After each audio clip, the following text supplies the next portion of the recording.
Allez, bien le bonjour les petits internautes. Bon, qu'est-ce qu'il y a? C'est parce que j'ai fait différent la dernière fois, c'est ça? Bon, allez, c'est bon, je me casse, vous me faites chier. Non, vous me faites chier, touchez. Bon, je pense que vous avez compris de quoi on va parler aujourd'hui. Allez, scandale, maison, buzz et intrusion dans la vie privée sont les maîtres mots de la vidéo d'aujourd'hui. Parlons de la première télé-réalité française, l'une des plus populaires d'ailleurs, c'était en 2001. On va bien sûr parler de...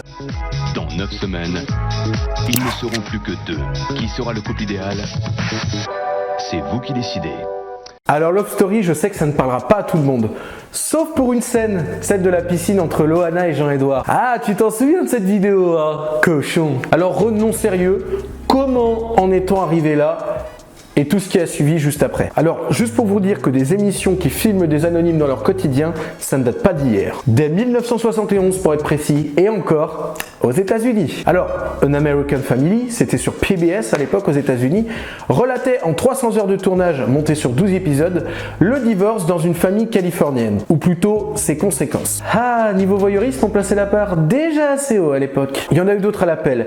Mais en France, on connaîtra l'essor de ce genre de format un petit peu dérivé dans les années 90, avec notamment les émissions de témoignages. Ça se discute, Evelyne Thomas avec C'est mon choix, par exemple. Mais nous, ce qui nous intéresse, c'est le art de la télé-réalité, les émissions d'enfermement. C'est donc en 1999 que la plus célèbre des émissions d'enfermement arrive, et l'une des premières d'ailleurs, c'était aux Pays-Bas, et ça s'appelait Big Brother. Wie moet aanstaande donderdag het Big Brother huis verlaten? De bewoners hebben afgelopen weekend gesproken en er zijn uiteindelijk 5 mensen genomineerd. Als kijker blijft u niet aan de zijlijn staan, want u kunt meebeslissen.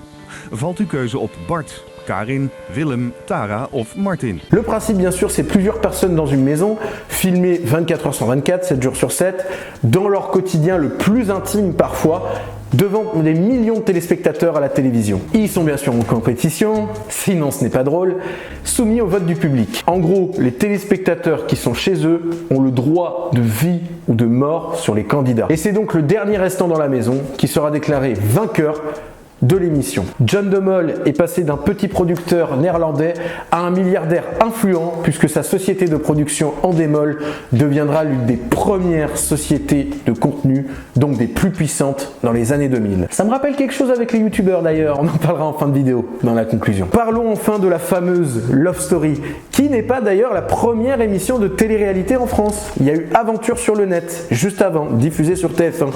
Mais ça parlera peu de monde. Maintenant que vous avez le contexte et un petit peu d'histoire pour comprendre ce qui s'est passé pour en arriver là, voilà comment est née Love Story. Oui, parce qu'en 97, avant même que Big Brother arrive sur les antennes aux Pays-Bas, Arthur, John de Mol et Stéphane Courby avaient déjà réservé l'émission pour la France. Et c'est donc M6 qui va adapter Big Brother en France. Ça s'appellera donc Love Story. Lancement le 26 avril 2001. Et Benjamin Castaldi était donc aux commandes de cette première saison. Bonsoir et bienvenue à tous pour cette grande première. Je suis extrêmement heureux d'être avec vous en direct sur M6 pour le coup d'envoi de Love Story. Vous avez très certainement entendu parler du principe de l'émission. 6 garçons, 5 filles qui ne se connaissent absolument pas vont vivre ensemble ce soir une expérience unique. Celle de vivre totalement coupé et isolé du monde extérieur pendant 70 jours. Alors il faut savoir qu'à l'époque, personne n'est au courant de ce qui va se passer. Ni les candidats, ni les téléspectateurs, un petit peu le staff.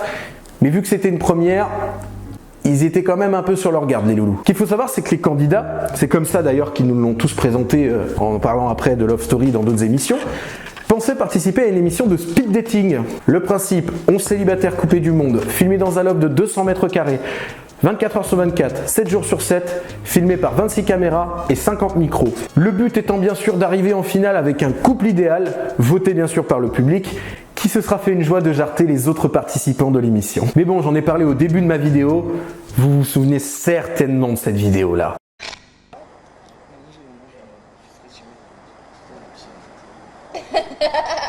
C'est la petite qui se gratte. C'est ça. J'ai plutôt tendance à regarder des chiffres qu'autre chose.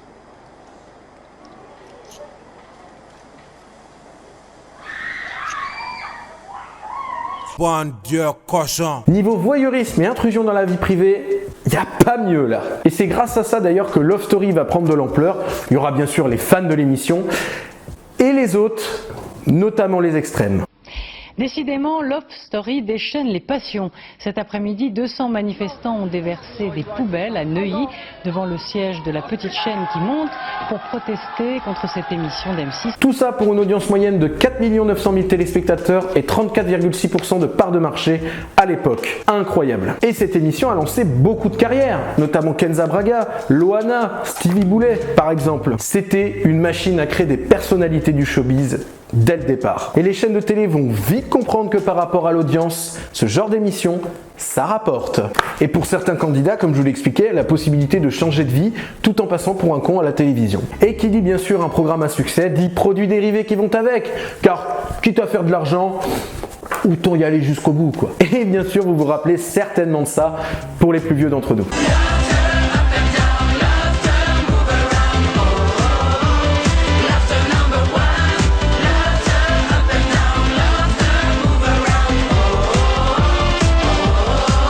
Bon, c'était pas le chef-d'œuvre de l'année, mais ça s'est quand même plutôt bien vendu à l'époque. Et bien sûr, il y a eu tout un tas d'autres produits dérivés, mais je suis pas là pour vous parler de ça aujourd'hui, donc on laissera ça à d'autres. Et ça a donc lancé tout un tas de programmes que nous n'avions jamais vus à la télé. Il y a eu beaucoup de déclinaisons, bien sûr, de télé-réalité. Je pense à L'amour est dans le pré, Koh-Lanta sur TF1, Secret Story, l'émission d'enfermement, et bien sûr tous les Marseillais, les Ch'tis et compagnie. Ça a lancé toute cette mode indécente de la télé-réalité en France, qui marche plutôt bien actuellement d'ailleurs. Ils ont tous un secret. Je leur ai confié une mission, le garder à tout prix. Mais sauront-ils relever ce défi sans être démasqués? Méfiez-vous des apparences. Et plein d'autres que je n'ai pas le temps de citer dans cette vidéo. Bref, pour conclure, l'homme a toujours eu besoin de pain et des jeux, quelle que soit l'époque. On lui sert du divertissement, il peut voir la vie des champs avachie dans son canapé, il consomme. Et pour moi, c'est révélateur de ce qui se passe un petit peu sur YouTube et consorts en ce moment. La forme et le divertissement pas cher qui ont pris la place des contenus de fond. Pas vraiment, mais on va dire que c'est devenu plus marginal qu'il y a quelques années notamment.